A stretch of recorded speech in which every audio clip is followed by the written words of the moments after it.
Welcome to Loners and Rebels. No single ancestor today, just the truth about what happens when you pull one thread and the whole family tapestry comes down with it.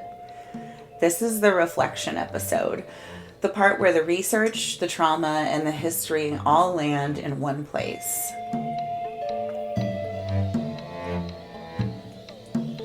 You know how people say they're just curious about where they came from? Yeah, no. That's how it starts. Innocent, cozy, wholesome even. Little family tree, maybe a subscription to Ancestry during a free trial. Next thing you know, you're staring at a manifest from 1652 like a DEA agent whispering, "I know you're hiding something." I thought I was going to learn a few fun stories. Maybe I'll finally learn more about my mom or where my dad's side came from. What I actually learned, my ancestors were a cast of characters, and I apparently inherited a lot of their loose screws. And somewhere along the line, the research stopped being a project and started becoming a mirror. I used to picture genealogy as this peaceful hobby. A cup of coffee, a quiet morning, maybe a hoodie and some snoozing pups. Instead, it's chaos, it's crime, it's drama, and it's emotional archaeology performed by someone who hasn't slept since the 90s, with a hoodie and snoozing pups. I'll sit down to trace one line, and somehow I end up unraveling the entire social network of a 19th century German village, cross-checking with who hated who left, who came back with a suspiciously large amount of money and a sudden interest in goats. People say it's like putting together a puzzle. It's not. Puzzles have all the pieces. Genealogy is like trying to reassemble a puzzle after raccoons stole half of it and the other half is on fire. One of the first moments that genuinely rattled me was that yearbook photo of my dad. Group photo. Everyone looking normal. And then my father, black eye, busted lip, looking exactly like the stories he told. In the back row, second from the left, there he is. Dark sweater, crisp white collared shirt, probably a Stafford because of course it was, and ears that could pick up AM radio, and the signature scowl. That scowl followed him his whole life. I swear it was genetic. I got the RBF version of it. I had one of those, okay, yep, that tracks moments.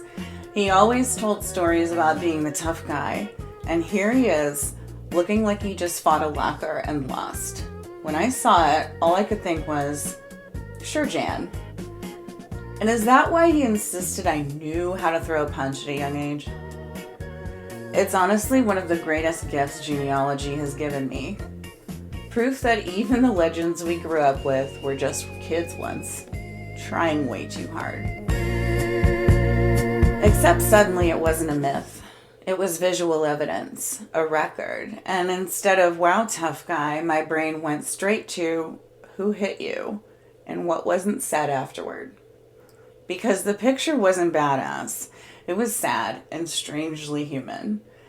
And that's what these records do. They turn lore into reality and reality into perspective.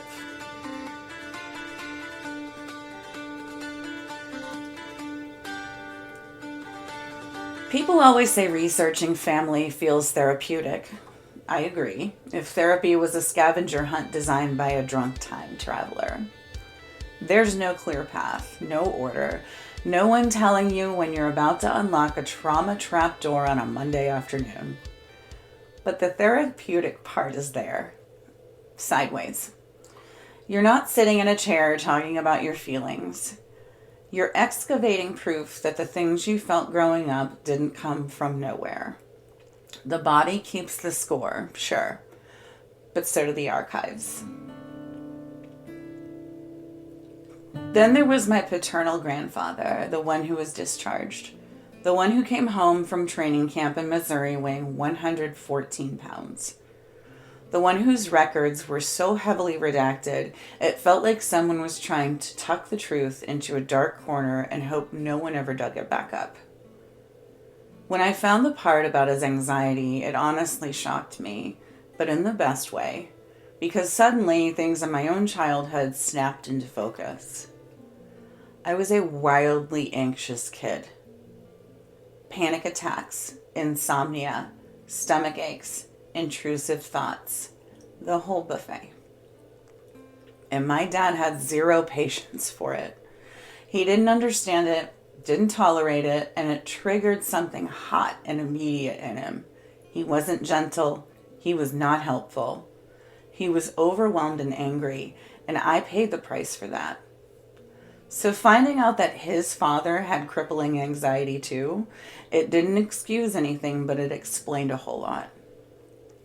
The weight loss, the diagnoses, the discharge, the silence, the generational echo.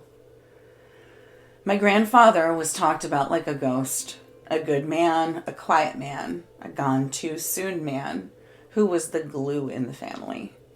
But nobody named the thing underneath. He was drowning, and nobody had language for it. Maybe he didn't show it or ever tell anyone about it.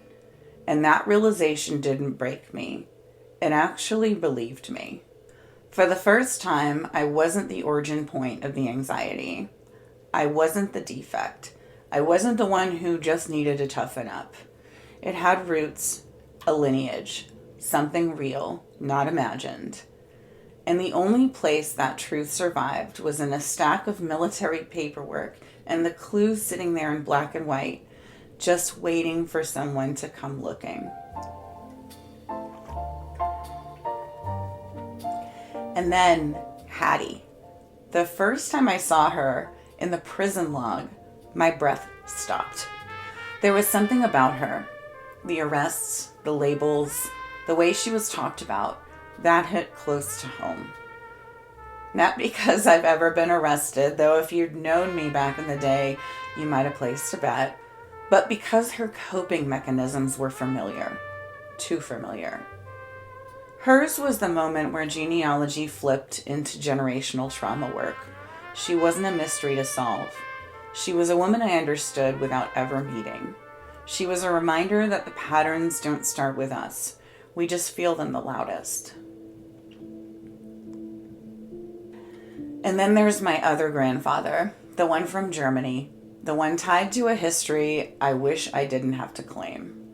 Nothing prepares you for the moment you realize your own bloodline was on the wrong side of the war. It tightens something in your chest. Not guilt, not shame, but that sharp feeling of, okay, so this is part of the story too. Finding his records didn't come with the relief I felt when I learned about my paternal grandfather's anxiety. This one was different and extremely uncomfortable.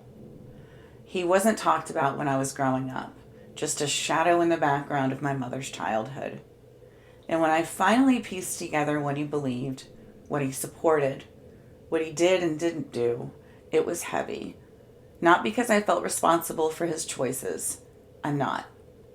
But because it forced me to confront how silence protects the wrong people. That's the thing about digging. You don't just find the people you want to claim. You find the ones you don't. And I knew this would be coming up eventually. Not the facts themselves, but the reckoning.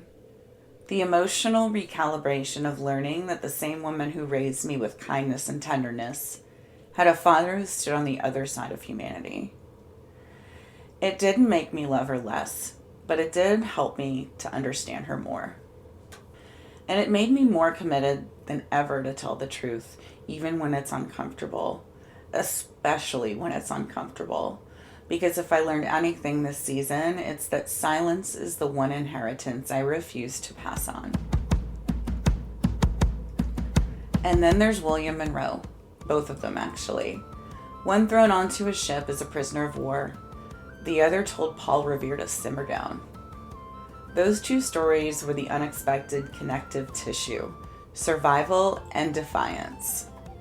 Centuries apart, same backbone. The more I researched the Monroes, the more I understood the friction I carry. The refusal to obey quietly, the need to know the why, the instinct to stand my ground even when it blows up my life. Researching them wasn't just learning history, it was learning my wiring. And then, like the universe was bored and wanted to spice things up, Stefanisba arrived, a woman I didn't know existed, a distant cousin with a name that sounds like a Renaissance painting, and a resume that makes half of Congress look incompetent. She wasn't part of the plan. She wasn't someone I went looking for. She just showed up. And suddenly the season had a new anchor. She was a writer, a reformer, a woman who built her life on her own terms, in work, in love, in everything. And she lived in defiance of every rule her era tried to place on her. She was one of the moments this season reminded me. Sometimes the ancestors we need aren't the ones we expect. People ask what the actual research feels like. It feels like squinting at documents until your eyes water, Googling churches that burned down in 1894, realizing the census taker spelled the same name 6 different ways, finding out your ancestors lied constantly about age, marriage, immigration, you name it. And occasionally hitting a truth so sharp it rearranges something in your chest. It's tedious and thrilling in the same breath. It's detective work without a badge, therapy without the copay, an emotional whiplash with receipts. What keeps me here isn't the drama, it's the humanity. It's the small moments, a signature that shakes on the page, a note that says, unable to read or write, siblings named after the ones who died before them, a girl called a boarder who was clearly more than that. The things that were never meant to be profound become the most profound. This season wasn't about collecting stories. It was about breaking patterns. It was about noticing the echo, the silence, the grief, the fight, the shame, the survival, the stubbornness, and the resilience. Records don't heal you, but they tell you where the wound started. And sometimes that's all you need to finally stop the bleeding. This work has inspired me so much that I'm going to make it official. I'm launching Threaded Histories, a space where I can keep doing what I love, researching family stories and helping other people see the humanity behind their records. It's still growing, just like me, but it's the next step in this journey. And as for this podcast, I'm not done. There are more stories to tell. Maybe mine, maybe yours, maybe someone else's ghost that wants a word. Genealogy isn't about the past. It's about what survives the past, what refuses to die, what gets handed down whether we want it to or not. It's about truth-telling.